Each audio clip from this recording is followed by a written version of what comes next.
July മുതൽ 25-ൽ പരം ആനുകൂല്യങ്ങൾ പഞ്ചായത്തുകളിലും മുനിസിപ്പാലിറ്റികളിലും ഉള്ളവർക്ക് ലഭിക്കാൻ പോകുന്നു. വിവിധ ആനുകൂല്യങ്ങൾക്കുള്ള അപേക്ഷാ ഫോമുകൾ എല്ലാ വാർഡുകളിലും എത്തുന്നതാണ്. Ration card copy, Aadhaar card copy, ബാങ്കിലേക്ക് പണം വരാനുള്ളതാണെങ്കിൽ ബാങ്ക് പാസ്ബുക്ക് കോപ്പി എന്നിവ പൂരിപ്പിച്ച് അപേക്ഷയോടൊപ്പം നൽകണം.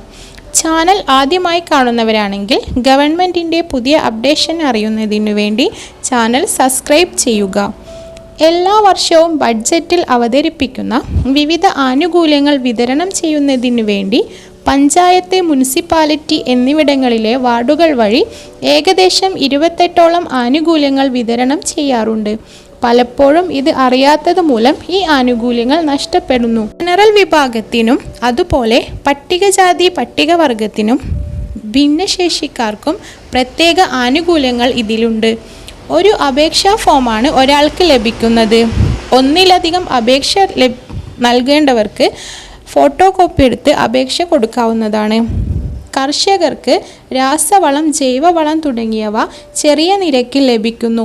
വിദ്യാർത്ഥികൾക്ക് പഠനശേഖരണങ്ങൾ തുടങ്ങിയ ഒട്ടനവധി ആനുകൂല്യങ്ങളാണ് ഗവൺമെൻറ് കൊണ്ടുവന്നിട്ടുള്ളത്.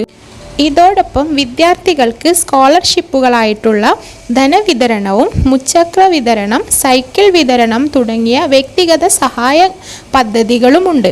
ഭൂപ്രകൃതി, കാലാവസ്ഥ എന്നിവയെ അടിസ്ഥാനമാക്കി വിവിധ പഞ്ചായത്തുകളിലെ പദ്ധതികളിൽ വ്യത്യാസങ്ങളുണ്ടാവും. അതിനാൽ നിങ്ങളുടെ വാർഡ് മെമ്പറോട് വ്യക്തിഗത ഗുണഭോക്തൃ അപേക്ഷാ ഫോം എപ്പോൾ എത്തുമെന്ന് അന്വേഷിക്കുക. തദ്ദേശ സ്ഥാപനങ്ങളിൽ അന്വേഷിച്ചാലും മതിയാവും. അപേക്ഷാ ഫോം ലഭിച്ചാൽ ഉടനെ തന്നെ നിങ്ങൾ അർഹതപ്പെട്ട ആനുകൂല്യങ്ങൾ നേടുക. നാളിതുവരെ ആനുകൂല്യങ്ങൾ ലഭിക്കാത്തവർക്ക് മുൻഗണനയുണ്ട്. BPL റേഷൻ കാർഡ് ഉള്ളവർക്കും മുൻഗണനയുണ്ട്. സ്ത്രീകൾ, കുടുംബനാഥ ആയ കുടുംബങ്ങൾക്കും വയോജനങ്ങളുള്ള വീടുകൾക്കും മുൻഗണനയുണ്ട്. ഈ ഇൻഫർമേഷൻ മറ്റുള്ളവർക്ക് കൂടി ഷെയർ ചെയ്യുക.